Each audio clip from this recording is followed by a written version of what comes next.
తరపున ఉద్యోగాభినందనాలు. ముఖ్యంగా తెలంగాణ బడ్జెట్లో అగ్రికల్చర్కి సంబంధించి 23,179 కోట్లు కేటాయిస్తే అందులో 1,800 కోట్లు రైతు భరోసా, ఇంతకుముందు రైతు బంధు, ఇప్పుడు రైతు భరోసా నగదును ట్రాన్స్ఫర్ చేసే పరిస్థితి. అంటే 1,800 కోట్లు దానికి కేటాయించి, తర్వాత సన్నవడ్లకు సంబంధించి 500 రూపాయల బోనస్ను దాదాపు 3,500 కోట్ల రూపాయలు కేటాయించారు. ఆల్మోస్ట్ ఇంకొక 5,000 కోట్లు మాత్రమే మిగతా వాటికి కేటాయింపులుగా కేటాయించడం జరిగింది. ముఖ్యంగా దయాకర్ అన్న ఉన్నాడు, తర్వాత శ్రవణ్ సార్ ఉన్నాడు. నేను ఆదిలాబాద్ నుంచి నారాయణపేట వరకు తిరుగుతూ ఉన్నా సార్.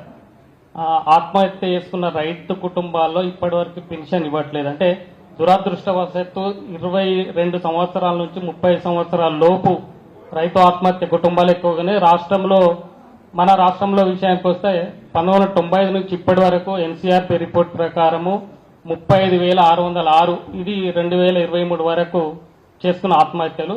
తర్వాత ప్రతి సంవత్సరం ఎప్పుడైనా అంటే చాలా మంది అడుగుతూ ఉంటారంటే ప్రభుత్వం మారింది కదా, ఈ ముఖ్యమంత్రి వచ్చింది కదా, ఆ ముఖ్యమంత్రి వచ్చింది కదా, రైతు ఆత్మహత్యలు తగ్గినాయి అని అడుగుతూ ఉంటారు. కానీ ప్రభుత్వాలు మారినంత మాత్రం రైతు ఆత్మహత్యలు ఎట్టి పరిస్థితుల్లో తగ్గలేదు.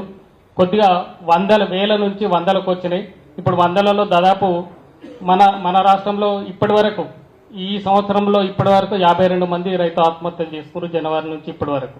అంటే నారాయణపేట నుంచి చూసి ఆదిలాబాద్ వరకు చూస్తే 2017లో దయాకర్ అన్న 2017లో ఆత్మహత్య చేసుకున్న కుటుంబానికి ఇప్పటికి కూడా పెన్షన్ రావట్లేదు. అంటే ప్రభుత్వం గతంలో ఎలక్షన్లో ఏం చెప్పిందంటే 2000 బదులు 4,000 ఇస్తామని అనౌన్స్ చేసింది. కానీ ఆ 2,000 కనీసం 2,000 అన్న ఇస్తే ఆ కుటుంబాలు వాళ్ళ కుటుంబాన్ని పోషించుకునే పరిస్థితి. చిన్న పిల్లలు రైతు ఆత్మహత్య కుటుంబాల్లో దాదాపుగా 22 సంవత్సరాల నుంచి 35 సంవత్సరాల లోపు మాత్రమే 80% ఆత్మహత్యలు చేసుకుంటారు. వాళ్ళు ఇంకా ఆడపిల్లలు, ముఖ్యంగా ఆడపిల్లల గొప్పతనం ఏంటంటే ఇద్దరు పిల్లలు, అప్పులు, సంసారము, అత్త మామ, ఆడబిడ్డలు ఇవన్నీ కూడా గెటాన్ చేసుకుంటూ వాళ్ళకు ఉండి లేని సంసారాలు చేసుకుంటారు. కనీసం వాళ్ళు చాలా మంది ఏమడుగుతారంటే కనీసం మాకు పెన్షన్ అన్నా ఇవ్వండి అని చెప్పి కనీసం ఆ 2,000 పెన్షన్ అయినా ఇమీడియట్ గా ఇవ్వాలని మీ ద్వారా మేము విజ్ఞప్తి చేస్తున్నాం. అదేవిధంగా పంటల బీమా, అంటే ప్రతి సంవత్సరం దేశంలోనే కాదు రాష్ట్రంలో కూడా 36% వివిధ రకాల ప్రకృతి వైపరీత్యాలతో పంట నష్టం జరుగుతూ ఉంటుంది. ఆ పంట నష్టం జరిగినప్పుడు ఎవరు ఆదుకునే పరిస్థితి రాష్ట్రంలో కానీ దేశంలో కానీ ఒక సమగ్రమైన విధానం లేకపోవడంతో రైతులు బాగా నష్టపోతున్నారు. మళ్ళీ ఈ సంవత్సరం కాకపోతే వచ్చిన సంవత్సరం పంట పండదని ఒకటే కాన్సెప్ట్ తోని రైతులు ఆత్మహత్యలు చేసుకోవడం, ఆత్మహత్యలు చేసుకున్న వాళ్ళందరూ కూడా ఈ సంవత్సరం కాకపోతే మళ్ళీ సంవత్సరం పంటలు పండుతాయి, అప్పుడు మనం బతకొచ్చు, మన అప్పులు తెరుపుకుంటామనే భరోసాతోటి వాళ్ళు ఏం చేస్తారు, వ్యవసాయం కంటిన్యూ చేస్తూ ఉన్నారు. ఆ కంటిన్యూ చేస్తున్న వ్యవసాయంలో వచ్చిన ప్రకృతి వైపరీత్యాలతో నష్టపోతున్న రైతులకు తప్పకుండా పంటల బీమాను, అంటే మనం చూస్తాం ఒక చిన్న పెన్ను నుంచి మొదలు పెడితే ఏరోప్లేన్ వరకు కూడా ప్రతిదీ కూడా బీమా సౌకర్యం ఉంది. కానీ ఇవాళ ఆరుగాలం కష్టపడి పండించే రైతులకు ఇవాళ ఏ పంటకు కూడా కనీసం ఈ రైతు బీమా లేకపోవడం చాలా దురదృష్టకరం. ఇంకొకటి ఏంటంటే దయాకరానికి విజ్ఞప్తి చేసేందుకు గత ప్రభుత్వానికి కూడా చాలాసార్లు విజ్ఞప్తి చేసినాం. కేవలం పట్టా పాస్బుక్ ఉండి 18 నుంచి 59 సంవత్సరాల లోపు ఏ విధమైన అంటే చనిపోతాయి, ఆ యాక్సిడెంటల్ డెత్ కావచ్చు, నార్మల్ డెత్ కావచ్చు, వాళ్ళకి 5 లక్షల రూపాయలు రైతు బీమా వస్తుంది. కానీ మేమేమంటున్నాం అంటే మీరు కూడా కౌలు రైతులను గుర్తిస్తామని చెప్పారు. దాదాపు 26 లక్షల మంది రాష్ట్రంలో 26 లక్షల మంది కౌలు రైతులు అంటే కౌలు రైతులు 2 రకాలన్నా మీకు తెలియంది కాదు. పూర్తిగా భూమి లేకుండా, వాళ్ళ సొంత భూమి లేకుండా ఇతర భూముల మీద ఆధారపడి చేసుకుంటుంది ఒక రకమైన కౌలు అయితే, ఇంకొకటి ఏంటంటే యంగ్స్టర్స్ అందరు కూడా అంటే 20 సంవత్సరాల నుంచి 30 సంవత్సరాల లోపు అందరు కూడా వాళ్ళకు ఉండే 1-2 ఎకరాలు, 3 ఎకరాలు, 4 ఎకరాలు ఉన్న భూమిని మళ్ళీ ఇతరులది కూడా కౌలుకు తీసుకొని 10 ఎకరాలు, 5 ఎకరాలు, 2 ఎకరాలు, 3 ఎకరాలు కౌలు చేస్తున్న యువత చాలా మంది రాష్ట్రంలో వాళ్ళ మీద పట్టా ఉండదు. అంటే తెలంగాణలో ఏంటంటే తల్లిదండ్రులు ఉండగా కొడుకుల మీద పట్టాలు చేసుకోరు. ఎందుకంటే మా తండ్రి ఉండగా నేను చేసుకుంటున్నా, మా తండ్రి చనిపోతే ఆటోమేటిక్గా పౌతీలు వస్తుంది. అంటే ఇద్దరు కొడుకులు ఒకరు అప్పులు బాగా వ్యవసాయం చేసుకుంటే ఆ 4 ఎకరాల్లో 2 ఎకరాలు ఒక కొడుకు, 2 ఎకరాల్లో ఇంకో కొడుకు వ్యవసాయం చేస్తూ ఒక కొడుకు బాగా అప్పులై ఆత్మహత్య చేసుకుంటే అది ప్రభుత్వం దృష్టిలో తన రైతు కాదు. నిన్ననే ఒక 3 days బ్యాక్ గజ్వల్ కాన్స్టిట్యున్సీలో జాలిగామని ఒక విలేజ్ తనకున్న 1.5 ఎకరం భూమిలో వ్యవసాయం చేస్తూ ఇంకొక 8 ఎకరాలు కౌలుకు తీసుకున్నాడు. గత సంవత్సరం పత్తి పూర్తిగా అధిక వర్షాలతో నష్టమై 12 లక్షల రూపాయలు అప్పు అయితే మొన్న ఆత్మహత్య చేసుకుంటే అది రైతుగా కన్సిడర్ చేయదు గవర్నమెంట్. ఎందుకంటే తన పేరు మీద పట్టాలేదు. అంటే దయాకరానికి విజ్ఞప్తి చేసేది ఏంటంటే ఒక కుటుంబాన్ని యూనిట్ గా తీసుకొని ఆ కుటుంబంలో ఇద్దరు కొడుకులు ఉంటే ఒక కొడుకు జాబ్ చేస్తుంటే తను వదిలిపెట్టి ఇంకొక కొడుకును వ్యవసాయం చేస్తున్న ఆ కొడుకును కోడలను తర్వాత తన భార్యను ఆ పట్ట ఓనర్లు వాళ్ళని రైతులుగా గుర్తించాలి, కౌలు రైతులుగా గుర్తించాలి.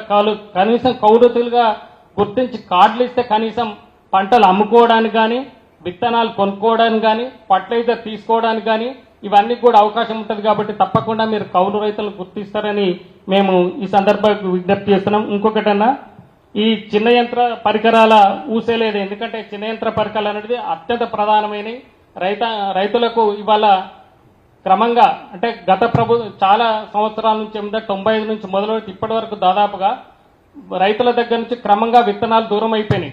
అంటే ప్రభుత్వాలు కేంద్ర రాష్ట్ర ప్రభుత్వాలు తర్వాత కార్పొరేట్ కంపెనీలు మెల్లమెల్లగా రైతుల దగ్గర నుంచి విత్తనాలు తీసేసుకున్నాయి. గతంలో మేము ఒక 30 సంవత్సరాల క్రితం చూసినట్టే ప్రతి ఇల్లు కూడా ఒక విత్తన భాండాగారమే. ప్రతి ఇంట్లో కూడా ఒక ఇంట్లో అన్ని రకాల విత్తనాలు ఉండేవి. ఇవాళ ఏ రైతు ఇంట్లో చూసినా బియ్యం సంచులు తప్ప ఏం లేవు. అంటే జర్మినేషన్ ఉండదు. లేకపోతే 4 టమాటా విత్తనాలు పెట్టుకోవాలన్నా మనం విత్తనాల షాపుకు పోయి కొనుక్కొచ్చుకునే పరిస్థితి వాళ్ళు ఉంది. కాబట్టి ఆ విత్తనాలు దూరం చేయడం జరిగింది. ఆ విత్తనాలతో పాటు తర్వాత ఎడ్లు బర్రెలు ఇవన్నీ దూరమైనవి.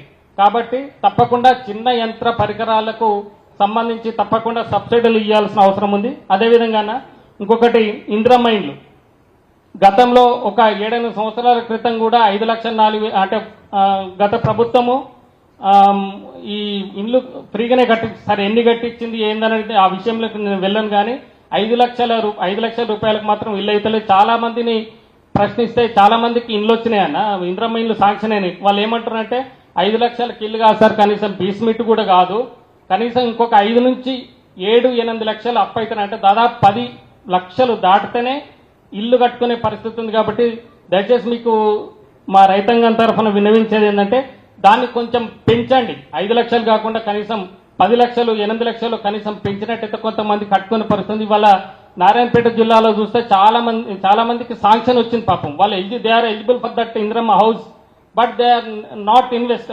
వాళ్ళు ఆ 5 లక్షల్లో ఇల్లు కాదు ఇంకా 2-3 లక్షలు కూడా అప్పు చేసుకోలేని పరిస్థితి.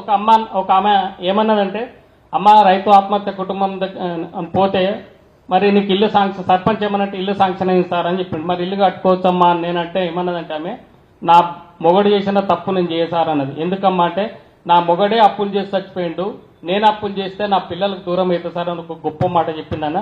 తప్పకుండా మీరు ఇందిరమ్మ ఇళ్లకు తప్పకుండా కొంత అమౌంట్ను పెంచాలని ఈ సందర్భంగా మేము విజ్ఞప్తి చేస్తా ఉన్నాం. తర్వాత గత 2 సంవత్సరాలుగా 2025లో 108 మంది రైతులు వివిధ కారణాల చేత కరెంటు షాక్ గురై చనిపోయారైనా, కరెంటు మోటార్లు పెట్టుడే కావచ్చు, తర్వాత ఈ స్టార్టర్లే కావచ్చు. తప్పకుండా దానికి సంబంధించిన ఎంప్లాయీస్ను అంటే ఎలక్ట్రిసిటీ ఎంప్లాయీస్ను తప్పకుండా